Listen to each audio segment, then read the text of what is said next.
All right, we're going to talk about inverses. And so if you're watching this video, then hopefully you've done the beginning of this page, which is designed to build into the concept of derivatives of inverses at a point.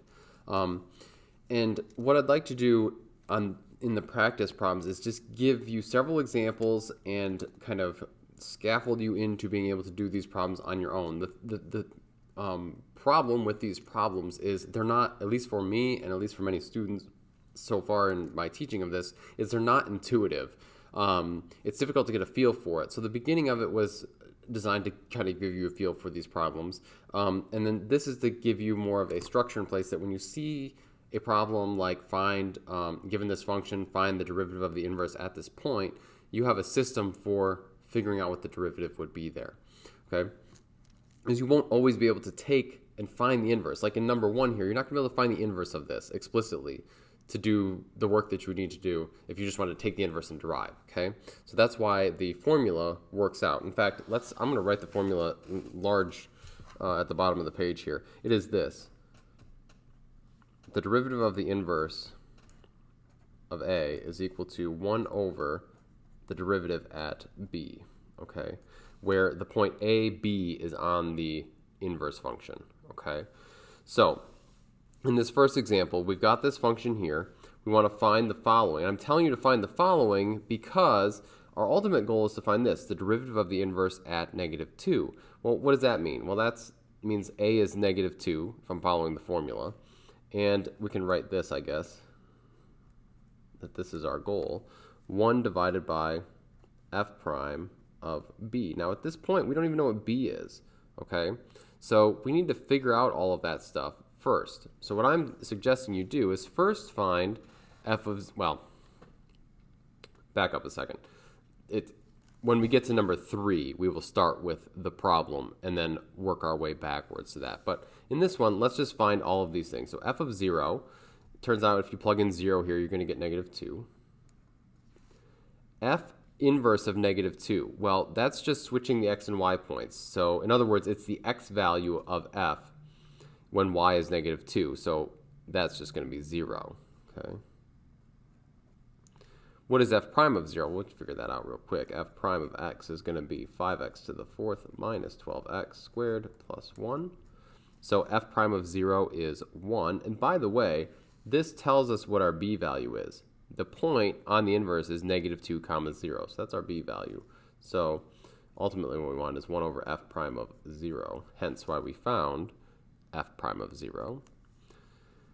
So then our final answer here, this is going to be 1 divided by f prime of 0, which is 1, and that's going to be just 1 over 1. Okay, so the derivative of the inverse of f at -2 is 1. How can we confirm this with Desmos? Well, Desmos doesn't care that you can't find the inverse explicitly. All you need to do is take and exchange the x's and y's, and Desmos will graph it. All right, and if you take the slope of 1 through the point -2, 0 on the inverse, this is what you get. The tangent line in blue, and in red, the inverse equation, or the graph of the inverse there. And if you zoom in, you see that you get the tangent line. Whoops. You get the tangent line there. All right. So it works. That's what you should do on all of these, is just double check your answers, make sure that you did that right. Of course, I'm going to go through them with you as well, but hopefully you tried these problems before you came to the video here. So let's find the following. We want to first find f of 0. So f of 0 is going to be, let's see, e to the 0 is just 1 minus 0, so 1. Okay, so that tells you that you're looking at the point on the inverse, which is 1 comma 0. In other words, this derivative that we ultimately want is going to be 1 divided by the derivative evaluated at 0.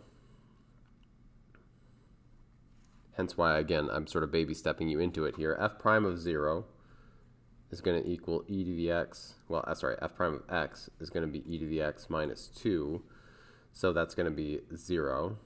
0 minus 2, which is, sorry, it's going to be 1 minus 2. When you plug in 0, it'll be 1 minus 2, which is equal to -1. Now, we haven't technically talked about the derivative of e to the x. It doesn't matter. You could use nderive or the derivative evaluation thing in Desmos, okay?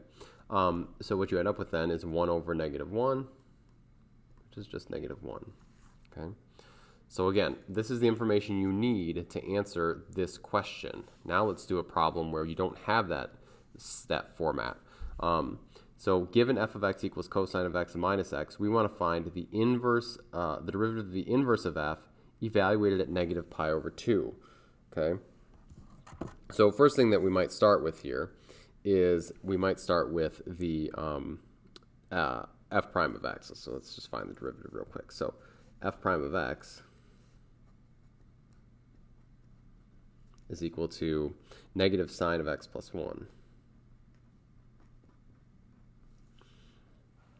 Okay, and so what we need to do, though, is we need to figure out what the inverse of negative pi over 2 is, and we've got a hint here, f of pi over 2. We're going to find that first. So f of pi over 2 is equal to, so when I plug in pi over 2 to the function, it's going to be cosine of pi over 2, which is 0, minus pi over 2. And so you get negative pi over 2. Okay, so that tells you then that f of negative pi over 2 is equal to positive pi over 2.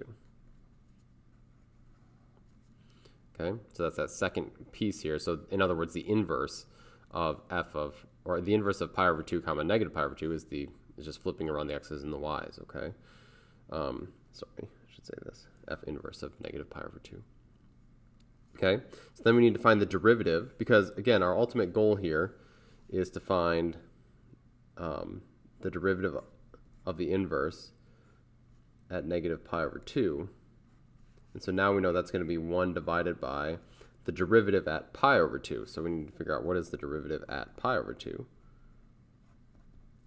The derivative at pi over 2, well, here's our derivative. When we plug in pi over 2 there, we're going to get negative 1 minus 1. So that'll be negative 2. So our answer is negative 1/2, okay, or negative 1 over 2. All right, I'm trying to think if there's anything else I want to say about that problem. Quite often with these problems, you'll be given these pieces. So you'll be given, for instance, that this is the point on the inverse, and then you'll be asked this question. And it's like, okay, well, if you know the point on the inverse, you can work backwards to figure out what the derivative, well, you can work to find the derivative, but you can figure out what the point is and all the requisite information. It's just that all of these pieces, you need to know how each of these 3 pieces work together to get you the 4th piece here. Okay, so the last one. This one you don't have a hint or anything, so we're just going to do this from scratch. Here's a function. We want to find the derivative of the inverse at negative 1. So what does that mean? Well, if I know that negative 1 is an x value of the inverse, to figure out what that x value is or where it's located on the original, essentially I'm giving you a y point, a y coordinate, okay? So to figure out the x value, I can go negative 1 is equal to 2 over x minus 2. And I can solve this to find x, okay? So if I times both sides by x minus 2, I'm going to get negative x plus 2 is equal to 2. Again, timesing by x minus 2 on both sides. And then move the 2 over, so I get negative x equals 0, and I get x equals 0, okay? So then I can tell you this, that f of 0 is 1. I can then tell you that the inverse of, is negative 1. I can tell you that the inverse of negative 1 is equal to 0, and you can see how I'm stumbling into all of the information that I need now, right? So now, where do I evaluate f prime? Well, I need f prime at 0, because it's whatever that inverse value is. So I need f prime at 0, so I can figure out what that is. It turns out to be negative 1/2 if you use n-derive or Desmos. And then finally, to find out the answer to the question we actually asked, it's going to be the derivative of the inverse of f at negative 1 will be equal to 1 divided by this value here, divided by negative 1/2. And that turns out to be just negative 2. And again, you can check that in Desmos if you want. That's your final answer. So if you're going from scratch, remember you're given a y value of the function. You can work back to get the x value, and then you can find everything that you need from there. Okay, but like I said, lots of the problems are going to give you just pieces of this, and you need to know how all the pieces fit together. So hopefully that cleared things up for you. I know it's not a very intuitive section or lesson, but hopefully that yeah.